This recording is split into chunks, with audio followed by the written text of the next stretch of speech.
아침 마포역으로 향하던 서울 지하철 5호선 열차 4번 칸. 자리에 앉아 쉬거나 휴대폰을 보는 승객들로 평소와 다를 게 없는 모습입니다. 그런데 객실 가운데 서 있던 흰 모자를 쓴 남성이 가방에서 통 하나를 꺼내듭니다. 뚜껑을 열더니 바닥에 노란 액체를 힘껏 쏟아붓습니다. 혼비백산 대피하는 승객들. 임산부가 넘어지면서 신발도 벗겨집니다. 액체를 부은 남성이 곧이어 라이터를 꺼내 불을 붙이자 객차 안은 불길과 함께 검은 연기로 뒤덮입니다. 몸을 피한 승객들이 몰리면서 바로 옆 칸도 아수라장이 됩니다. 한 고령의 승객은 부축을 받아 짐가방을 끌고 자리를 피합니다. 시꺼먼 연기가 옆 칸까지 가득 채우는데 20초도 걸리지 않았습니다. 열차 가장 끝에 위치한 객차 안. 더 이상 갈 데가 없어 승객들이 빼곡히 들어찼습니다. 연기가 이곳까지 번졌습니다. 승객들이 열차 문이 열리자 차례차례 밖으로 대피했고 곧이어 반대편 문도 열고 선로로 빠져나갑니다. 길도 잘 안 보이고 연기가 계속 나니까 빨리 뛰어가라고 밑에 철길 지하철 거기에서 뛰어갔어요. 방화범은 들것에 실려 현장에서 나가던 도중 그 흐름이 잔뜩 묻은 손을 본 경찰의 덜미를 붙잡혔습니다. 연예인선이 할 수 있고 잠시만요. 아니 난 여기는 등록하겠다고. 이 방화로 3억 원이 넘는 재산 피해가 났고 연기를 마신 승객 23명이 병원으로 옮겨졌지만 크게 다친 사람은 없었습니다. 2003년 대구 지하철 화재 이후 지하철 내장재가 불에 잘 타지 않는 소재로 교체됐기 때문에 불길이 차체로 옮겨붙지 않았던 겁니다. 검찰은 열차를 비상정차시킨 뒤 문을 열어 유독가스를 배출하는 등 시민들이 침착하게 대응해 대형 참사로 이어지는 걸 막았다고 설명했습니다.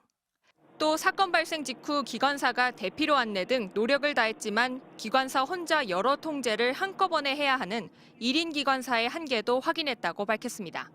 MBC 뉴스 이승지입니다. 휘발유를 밟고 미끄러진 임신부가 바닥에 나뒹굴며 미처 대피하지 못했는데도 CCTV 속 남성은 아랑곳하지 않고 불을 붙였습니다. 불길과 함께 삽시간에 번진 연기에 객차 한 곳에 승객들이 몰리면서 하마터면 대형 참사로 이어질 뻔했습니다. 검찰은 67살 원모 씨에게 승객 160명에 대한 살인미수 혐의를 추가로 적용했습니다. 경찰 단계에선 없었던 혐의입니다. 검찰은 휘발유를 붓고 불을 붙인 것을 두고 살인 의도가 객관적으로 확인됐다고 봤습니다. 또 지하철에 불을 지르고 유독가스를 확산시킨 것은 전체 승객을 대상으로 한 테러에 준하는 살상 행위라고 검찰은 규정했습니다. 심리 분석 결과 원 씨는 사이코패스는 아니었지만 이분법적이고 자기중심적인 사고를 지닌 것으로 드러났습니다. 자신에게 불리하게 나온 이혼 소송 결과에 불만을 품고 피해 망상에 빠져 이혼 소송 패소가 확정된 바로 다음 날 범행을 저질렀다는 게 검찰 수사 결과입니다. 이혼 소송 관련해서 불만이 있었다는 그거 공론화하시려던 거 맞나요? 네, 맞아요. 원 씨는 범행 동기에 대해 지하철에서 불을 지르면 사회적으로 큰 관심의 대상이 될 것 같았다고 진술했습니다. 범행 계획은 치밀했습니다.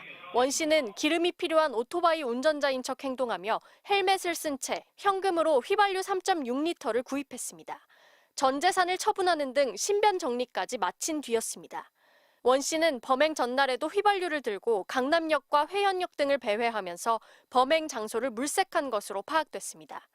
수사권 조정 문제를 두고 새 정부의 검찰을 향한 압박이 구체화되고 있는 가운데 검찰은 지하철 방화 사건 수사 결과를 발표하며 혐의와 피해자 규모 등에 있어 경찰 수사를 보강했다는 점을 강조했습니다.